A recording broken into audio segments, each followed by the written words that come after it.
This is Cruise Control. Your on-air automotive magazine with co-hosts Fred Staub and Les Jackson. Everything you need to know about new and used cars. Industry news will fix or repair your car on the air. Fasten your seatbelts and let us take the wheel. Now, your ride is about to begin. Because you're on Cruise Control. Cruise Control. Cruise Control.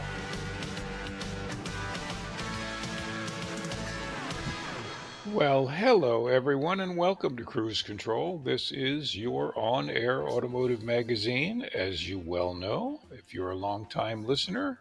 And we're here to give more information. I'm Les Jackson.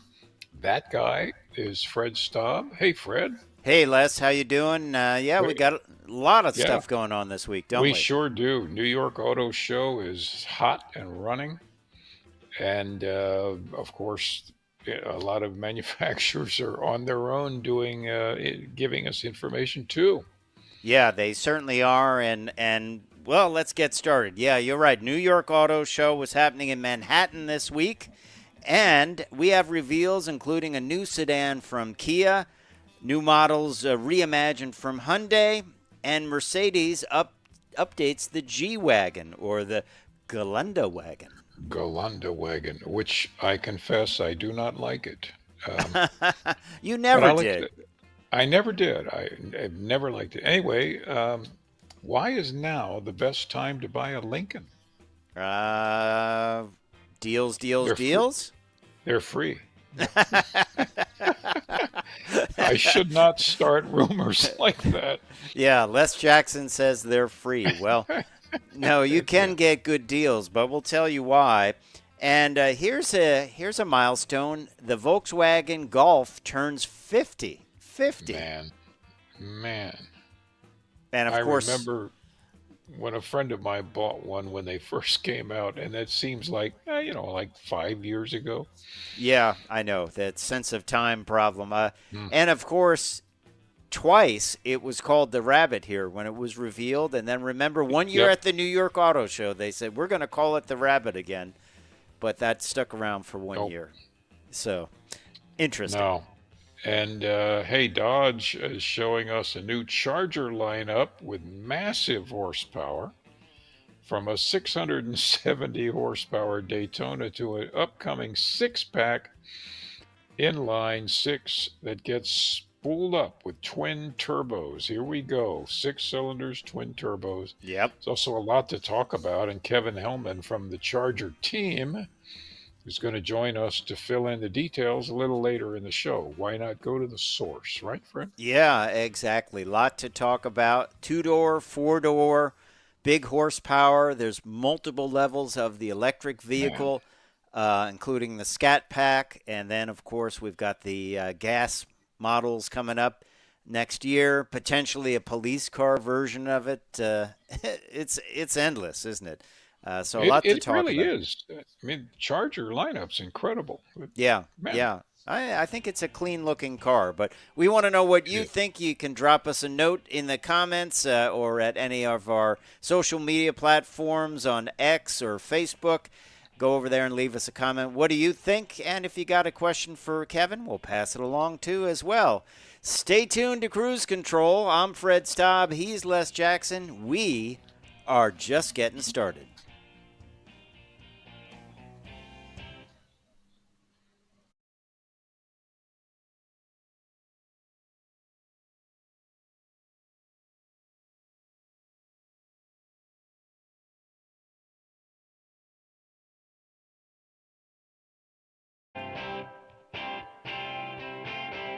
Cruise Control. And welcome back to Cruise Control, your on-air automotive magazine. Fred Staub and Les Jackson. Les, we are glad to be here and talk about what's going on in the automotive industry. And this week, another new vehicle from Kia, the K4. Slick-looking vehicle for sure. What the K4 replaces is the Kia Forte, which was a much more traditionally styled sedan, and the K4 is going to be making some big changes to that lineup. Good for Kia. They are still supporting sedans, and they at the reveal were talking all about it. They said this is an important area for our company to play in, an important segment. And they're bringing out not only the K4 sedan, but a K4 5-door, which is pretty slick looking. Oh, it is. Some people would call it a wagon. Exactly, exactly. But the first one out of the block is this sedan. Yeah, it really is nice looking. I must say I'm very attracted to it. Because I'm planning on actually buying a K5, and if this thing has a proper enough size for me, I might change my mind. Yeah, although this one will be, I think this is going to arrive in the second half of 2024 to dealers, and it introduces available multi-segment cockpit display with combined nearly 30 inches of digital instrumentation, 11 standard safety features, advanced connectivities, and over-the-air capabilities, and an available ultra-wide digital key. It's got 2 engine choices, which is pretty unique at this level of vehicle. A standard 147 horsepower 2-liter with an optional turbocharged 190 horsepower 1.6 liter 4-cylinder engine. I think, it is a bold style, especially in the back of the vehicle, but bold style all around. And it's good to see that Kia is supporting the compact sedan world so much. And one of the big things about this, they say, is the rear legroom is pretty much industry leading. It to me, it looks much bigger than the rest of its competitors, much longer. Um, and I'm anxious to see it in person. I'm anxious to measure it in person. And the interesting thing here too is it's not just a basic entry level sedan. It's 5 trim levels. Wow. When's the first time you've seen 5 trim levels of Corollas and things like that? This is serious stuff. Yeah, and what's interesting about Kia is even their base model is well equipped. So it'll be interesting to see how they differentiate those. I know there's a GT line, and it'll probably be like seating and things like that are different. Yeah, there's LX, LXS, EX, and then the GT line. I think Kia is taking a bold step here. Now, no hybrid, no plug-in hybrid, but I would believe the mileage with both of those drivetrains will be pretty good. And I think they're coming out with some unique designs lately, and kind of refreshing to see a big reveal for a non-crossover, right? Absolutely, and I really do like the idea that Kia understands that there are millions of people, uh, at least theoretically, interested in sedans. I'm not going to say the bloom is kind of off SUVs, but I think a lot of people are just saying, well, I don't really need quite this much, and I like that. I'm serious. I'm going to go measure one. Well, But I think you might be right. You kind of predicted that the sedan would make a comeback, and I think you are right about that. Certainly if it's not the sedan, it will be 5-door hatchbacks, but they won't call them 5-door hatchbacks because that's like saying station wagon hatchback. You don't want to say um, hot hatch, even if it is a hot hatch. well, I just checked on a couple things. I've been keeping charts on various vehicles. The new K4 is only 8 inches shorter than the K5. Okay. Well, there you go. And they even are saying that this splits the difference between compact and mid-size segments. Well, we're going to split the difference and be right back with Cruise Control. Fred Staub, Les Jackson, you're on air, Automotive Magazine. We'll be right back.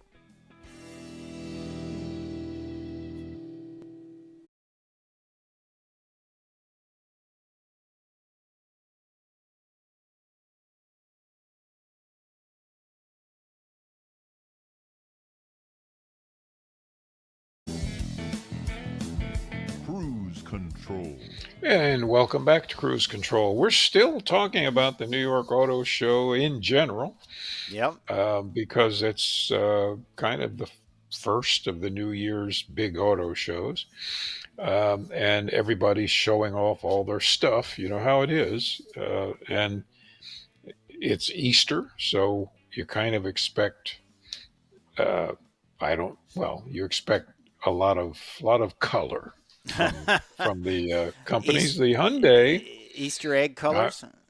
well, remember, most models these days have what the industry calls Easter eggs That's true. hidden in various parts of the vehicle. Sure, it's like You know, Jeep has little symbol. logos and Right. they A little have symbol somewhere inside and that's kind of neat. It's fun looking for them.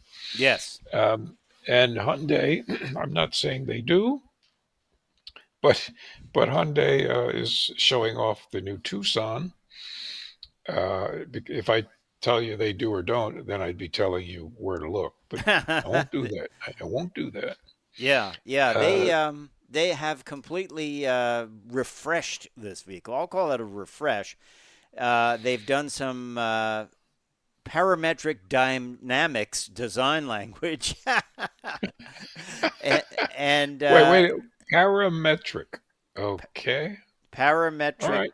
design Okay. language. Yes, they've done that, and kind of slicked up the exterior a little bit on the front fascia, most likely, but on the inside is the big change because they've really gone back to knobs and buttons. Remember, for the last couple of years, Tucson has had sliders and haptic controls, but they've Yep. gone back to actual knobs. Knobs, actually, the knobs where they have the temperature control in the center, and Right. you turn the knob. It's almost something like Toyota uses, but they've gone back to that. And they've moved away from the haptic look on the inside, so it's a lot more, I guess, user functional. I have to say, I'm interested in it because I got in a Volkswagen recently. I couldn't work it without the buttons, and everything's kind of scrambled on the inside. So to have knobs and a volume knob and a button to push. This is the trend. People are going back to this. They certainly are, and I'm Yeah. glad. How about you? People are objecting. I've got a friend that had to rent a minivan this past week, and he said it drove them crazy. Everything was on the screen. They Right. couldn't adjust they didn't. They weren't used to it. They had a very difficult time figuring out how to adjust the seats and the air conditioning, and that's not good. It No, makes you remember, dislike the car. if you're traveling at 55 miles an hour and you can't figure out how to, you know, increase the temperature or decrease the temperature in your That's car, right. you're going to travel a long distance with you looking down. And You whoever sure thought are. that was a good idea, I don't know. I mean, as I say, I found that Volkswagen was the worst for it. Just completely confusing controls that should be over on the right or over on the left, buried behind the steering wheel. So I'm glad to see this. Now, also, they applied the same kind of idea to the Santa Cruz, which is their pickup. I just reviewed one of these. We'll have that review coming up in a little bit, but they've made this a little bit more truck-like and made it a little bit tougher. You got rescue hooks on it. You've got this is the XRT trim. Rescue hooks, wrench-inspired specific 18-inch wheels. I've never heard them called wrench-inspired, but I haven't either. increased approach angle. They've toughened this up. They've sent the Santa Cruz to the gym and got it a little bit tougher looking. And they also, this has the interior that we were talking about with the controls in it. Oh, wrench inspired. There you go. So, overall, it's a big update to the Tucson and Santa Cruz line. Very popular vehicles for Hyundai. These are big sellers for them. Of course, the SUV, the Tucson, is available as a hybrid and a plug-in hybrid as well as a gas version. Santa Cruz is not available as a hybrid or a plug-in hybrid, but who knows? Maybe we will see one of them in the future. If the other guys in the industry become plug-in or straight hybrid, then you can bet Hyundai will do it too with the Santa Cruz. Although I see the reason why they probably won't with the Santa Cruz. It has a trunk in the floor of the bed, and so that's where the battery would go. So you'd have to give that up. Yeah, well, but you would just lose the trunk. Yeah, I don't know. Would people give up a trunk for a hybrid battery? Who knows? But there you have it. That is the two latest models from or reimagined models from Hyundai. Now over at our friends at Mercedes, they have updated the G-Wagon, the Gelände wagon, or Gelände wagon. This is basically like a military-style vehicle that's been around forever, and there was some talk that it would go away, but it never did. As a matter of fact, it got more popular.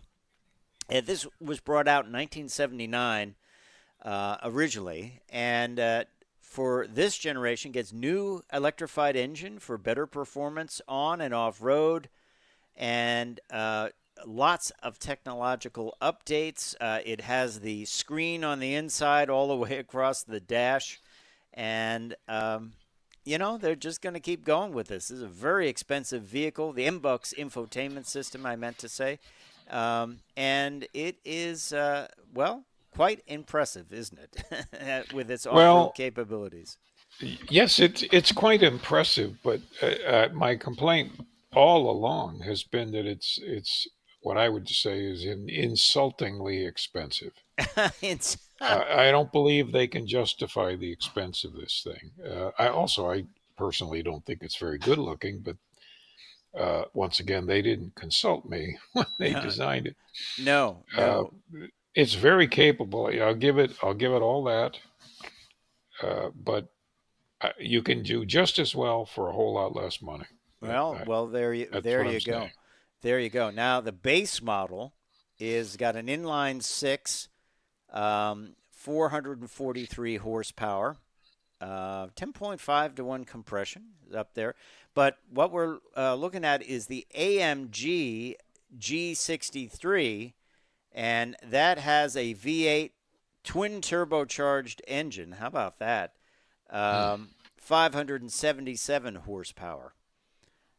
There's a real following for this vehicle. As I said, it had a near-death experience where it was going to go away, and they were just like, well, let's replace this with a modern-looking SUV, and then it kind of took off.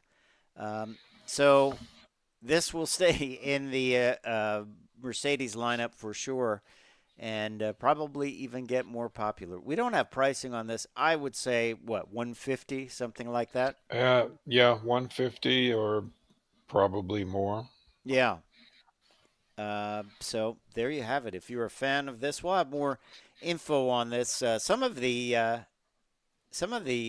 off-road capabilities pretty impressive. Ability to climb up 100% grade on suitable surfaces.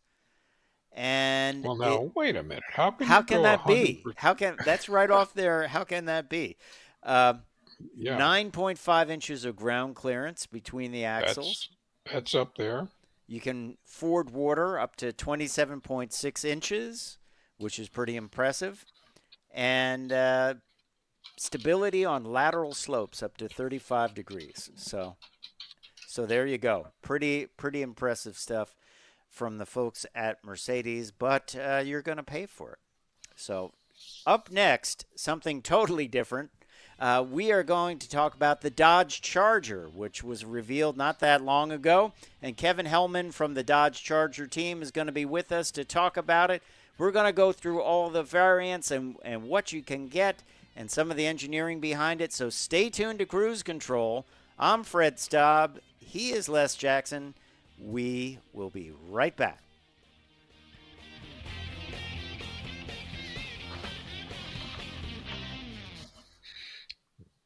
Now that's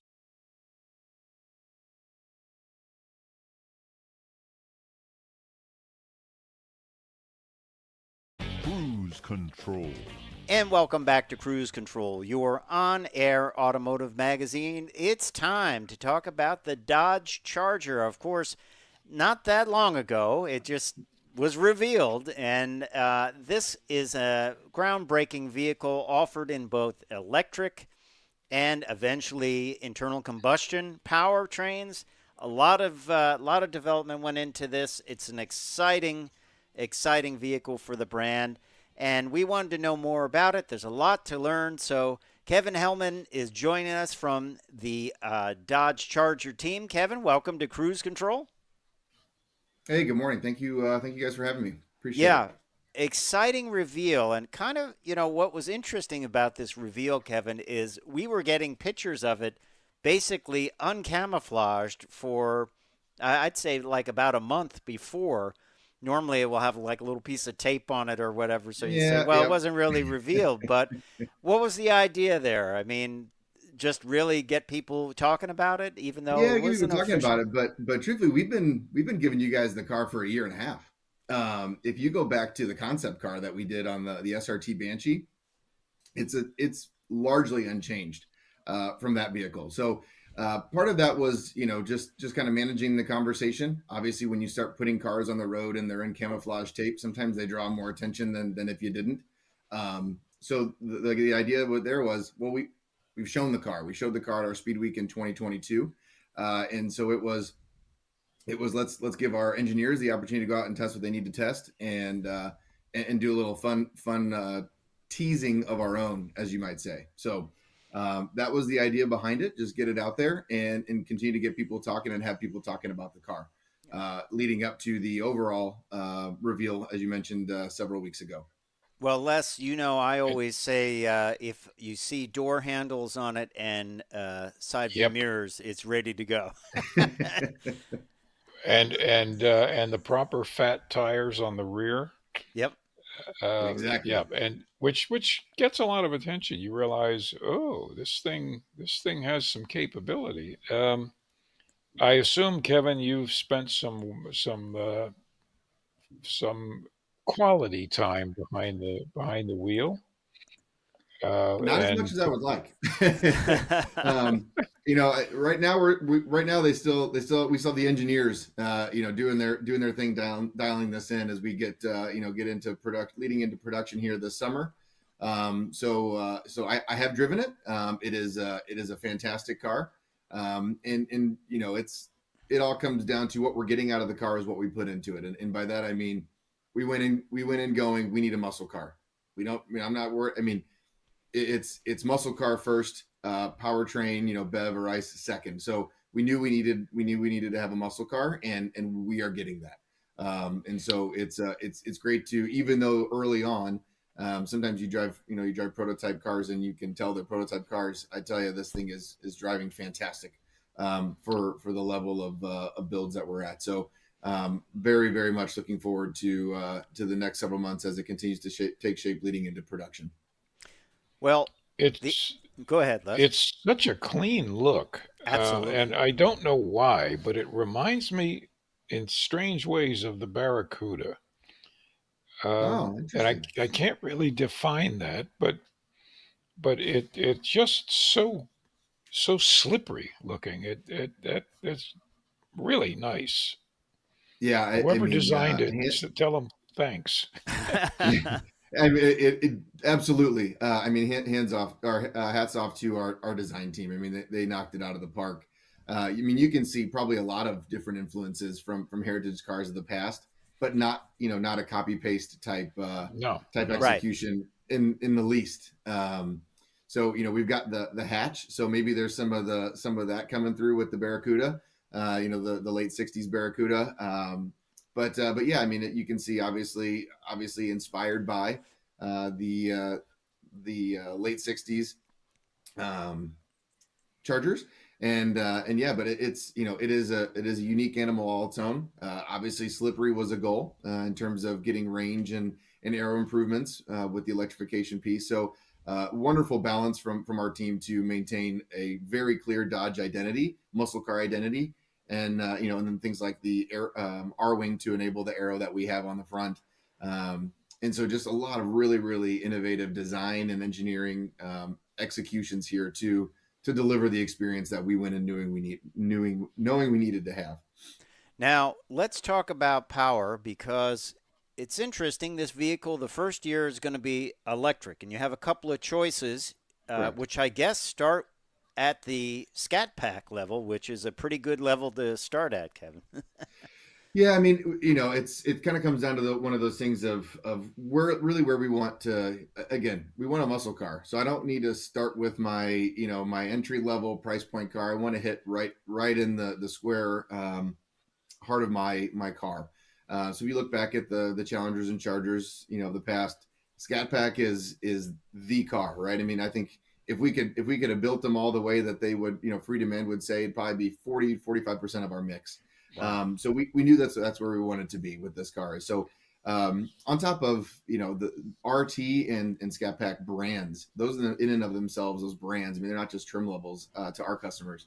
So it was we need to make sure that we're giving our customers and treating this car appropriately with what the expectations would be if we're going to do this thing right. So hitting them right at the top with a 670 horsepower Scat Pack, and then we've got the RT as well. So we've got some stage kits coming through Direct Connection, just to sometimes, launching a car a little bit simpler makes everyone's lives a little easier. So we made the stage 2 kit standard on the Scat Pack, and then the stage 1 standard on the RT. So a nice balance of performance and price points in those cars that we'll have available on the lots for our customers. Yeah, and as you said, there really is no base model for this car. They are I mean, it's a hot rod. It's not That's like, right. well, you'll get the rental model or something like that. Yeah, right. That was absolutely the goal. And Yeah. we didn't want to launch the car and someone say, oh, well, I'll wait till the real thing comes. We're Right. launching with the real thing. Here you go. Right. So what are they all-wheel drive? Yes. Standard all-wheel drive. And we're really excited about that, because one thing that that we're always trying to get more of when we have this much power is traction, and that will help us in spades, and that helps us get to our 330 to 60 on the stage 2 Scat Pack, which, as if you've got the numbers memorized, that puts us faster than a Hellcat Red Eye wide body. So we are super, super excited about this car. The all-wheel drive will not only help us with performance, but give even more people what we call our action alibi to go out and get themselves a muscle car, because it can be a daily driver. It can be that all-around car. So you don't have to feel bad about it or wait for the weather to clear up. You can get out there and go. Action alibi, Les. I like that. How about you? I like that. You have some really clever and thought-provoking descriptions that I'm sure are in all of the product literature, like attitude adjustment, interior lighting, and That's right. I like that, because it makes people, I don't know how well, you just got a bunch of different colors that you choose, and I assume, do you name the different colors, or is it just the exterior colors of the car or inside? no the interior lighting colors? They have their, I mean, it's just kind of a standard palette. I think it's 64 different colors that you can choose from. It's kind of laid out on the screen that you can kind of drag your finger on. I don't think they have a specific name for each of those colors like we do our exterior colors on the car. But yeah, I mean, that's the kind of stuff that as a team, we have a very passionate team of brand managers and planners on these cars. And we know that our customers like that personality. They like that kind of, attitude. It's fun to play with things where we can tell stories and drive personalities into these cars. I mean, things like Hellcats and Scat Packs, and it's all part of these types of cars and these types of customers and the expectation, right? I mean, this is we make cars that people want to buy, and part of wanting is having that connection and all of those fun things that draw people in and are fun to talk about is an additive experience to the car in and of itself. Yeah, and you can see that attitude. I was just in a Hornet, and as soon as you sit in there, it's like you see it right away. So it is brand wide. Quick question before the break: we just saw the intake on the hood. It's sort of a reversed hood scoop. Is that functional? So that's the R-Wing. That will be on the BEV versions, the Charger Daytonas. So that helps us get the improved aero. So it is absolutely functional. And if you kind of were to take off that R-Wing, you'd see a much more pronounced kind of pointy front end. And that's actually that's why we decided to call this car the Charger Daytona. Because if you were to take that off, it would have a much more kind of cone shaped of the original 69 Daytona. Yes. And obviously that was achieved to hit the performance and the top speed for NASCAR back in the day. So again, fun kind of, heritage ties, but also, leveraging technology and storytelling in the future. So absolutely functional. It will be standard on all of the Charger Daytonas, and both a design and an engineering feature. We'll be right back with more Cruise. Yeah, Kevin, if you want to talk a little bit during the break here for our streaming audience, because a couple of questions. Some people asked, why couldn't you do a small V8 to keep the V8 sound in the vehicle as opposed to a straight six? A small Hemi, I guess, mini Hemi. I mean, I guess you could have. I mean, anything's possible as far as that goes. But we do have, there are we've got corporate compliance and everything that we're working to manage, and quite honestly, we have a fantastic engine in the T6. So we get to leverage the corporate investment, and just like we did in the Hemi decades ago, and it made its way around because it was a great engine. This T6 is a fantastic engine. I mean, if you read around now of the performance of the new T6 in the new Ram, for example, I mean, no one's concerned about the loss of the Hemi. I understand that, the V8s, they do sound good. They sound great. But it's kind of the full package, and the T6 allows us to offer a full package. I mean, the car is going to be, it's going to outperform the 5.7 and the 6.4 when it comes later next year. And so we're super excited about it. And I think it'll play an important part in our lineup. And so by managing those investments and leveraging investments that we've made as a corporation, we all win because we get to offer a car like that to our customers. So, could have, I'm not so sure we would have been able to in terms of technically feasible, yes. Operationally, perhaps not. Back to the electric version, I know, is the exhaust system, was it Fresonic? Is that how I said it? Fresonic, yes. Yeah. Yep, Fresonic, yeah. Play on the Fratzog name. Is it that's still kind of, they're still playing with the sounds on that, I guess. And it seems like there you could probably make downloadable sounds that they could make it sound like anything, right? I mean, technically, yes, you could. Our plan is not to do that. Our plan is to create an identity for this vehicle through the exhaust note, just like we have on our Hellcats today and our Scat Packs and 5.7s. And I think we'll achieve that. The sound isn't final. It's in the tuning phase, just like you would tune an ICE exhaust. So that's the part where we're at. That's why we haven't shown the world the final example, because it's not done yet. So we're still tuning and still tweaking and tuning and all that. So and finalizing that. So once it's ready and it's final, I'm sure it won't take long before you'll hear it. Pretty cool. Yeah, I like that idea. And actually, I like the 6-cylinder because first, it works so well with 6-pack, which goes way back as a term, but it is packed. I mean, you've got some serious horsepower. Yep. We're going to coming out of these things. Yep. head back into the live show here, so we will All right. see you in a second.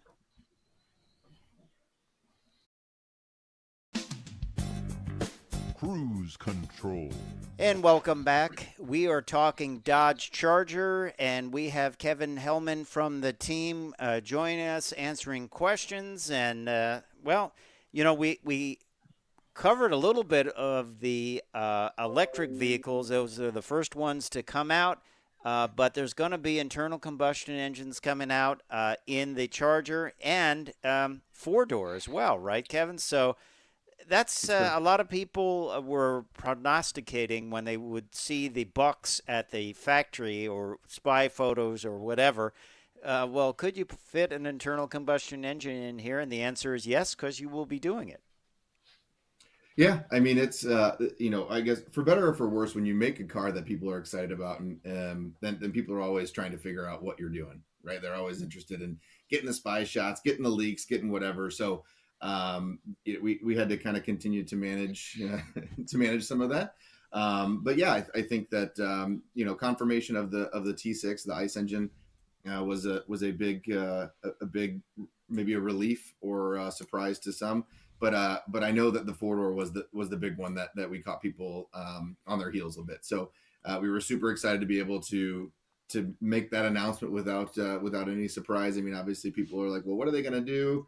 The Charger's so great, and the Charger customers are such a very vocal and strong. I mean, all of them are, but Charger's customers specifically, in letting us know and reminding us that it's super important that they have a vehicle that they can live with more easily with the second set of doors. So, you go back to when we relaunched the Charger back in the mid 2000s, and it was Charger's not a four-door, and I think that is totally on its head now, where you have people that say Charger's not a two-door, and so right? I mean, we really built something with that car, and there was no way we were going to not do it, and I'm glad that we got to keep that one under wraps and surprise, happily surprise those folks. And because it's both cars are fantastic, but to have the two-door and the four-door and essentially the same package is we're really excited about.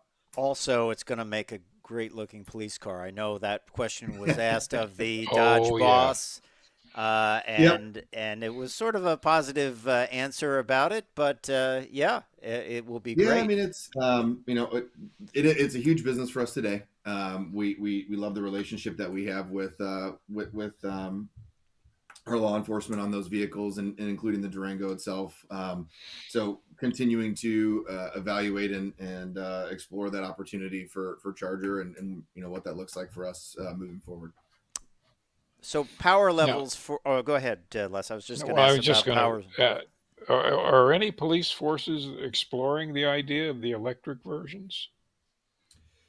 Yeah, I mean, we've heard mixed in terms of where their interest would be based on the lineup that we have. I mean, we've seen some other competitors in the market that have I'll say pursuit rated electric vehicles. So yeah, I mean, I think it's depending on the specific use case for those vehicles, electrification absolutely fits the bill. So I think it's a balanced approach, and even for us across our overall lineup, our balanced approach is something that we're excited about because it gives us flexibility to adjust with the market and the needs, and also to remain open for the specificities of certain markets, even within at the same time within the country. So a different expectation or needs, let's say in the Midwest versus the coasts, right. in terms of electrification, range, etc. So really being able to kind of, I'll say, extend that transition window for us.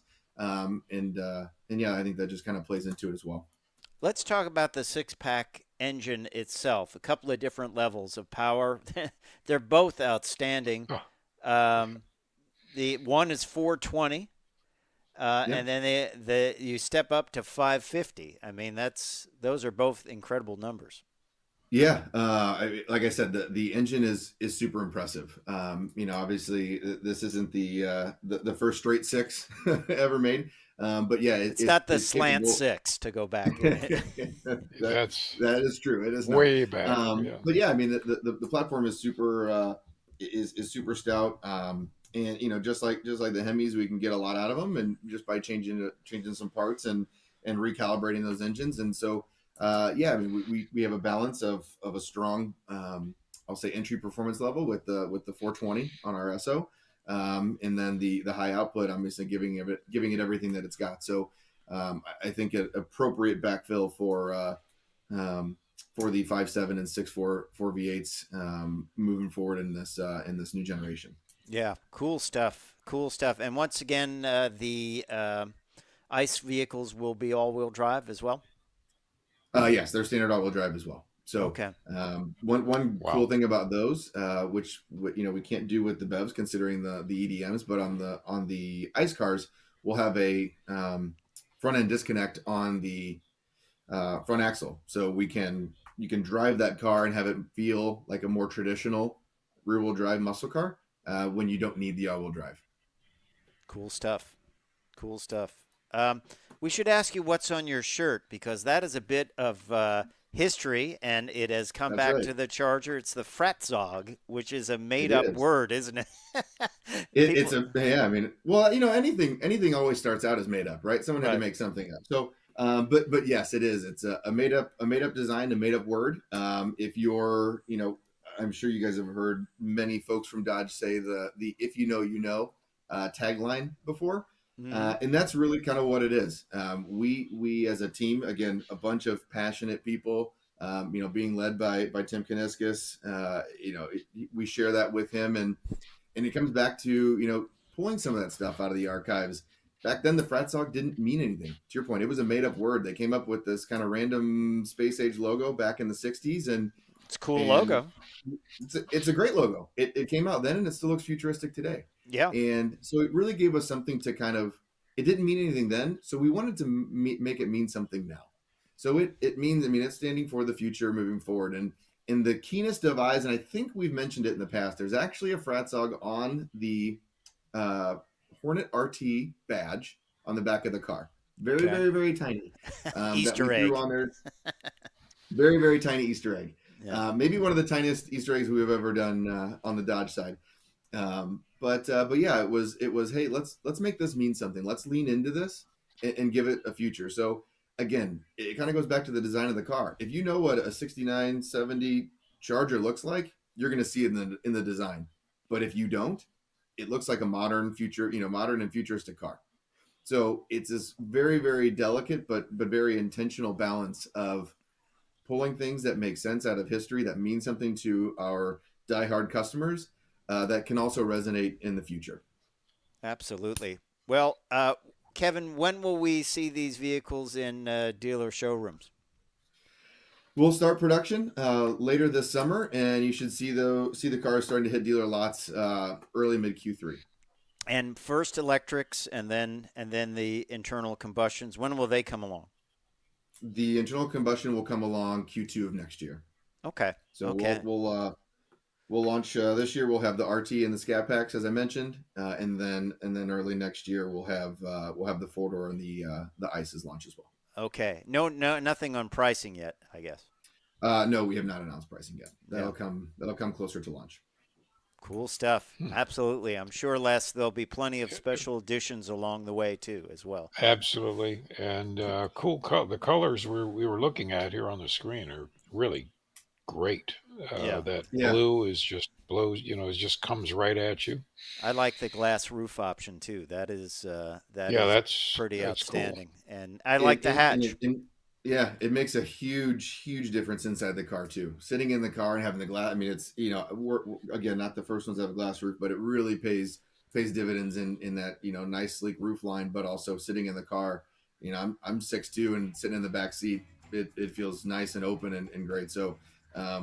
Again, our customers that drive these cars much more than third car on the weekend, they're really getting a well-rounded vehicle that they can have as their daily driver. Well, Kevin, we appreciate you joining us on the show as the vehicle comes out. We'd love to have you back. Time for me to say I'm Fred Staub. I'm Les Jackson. We are going to see you down the road.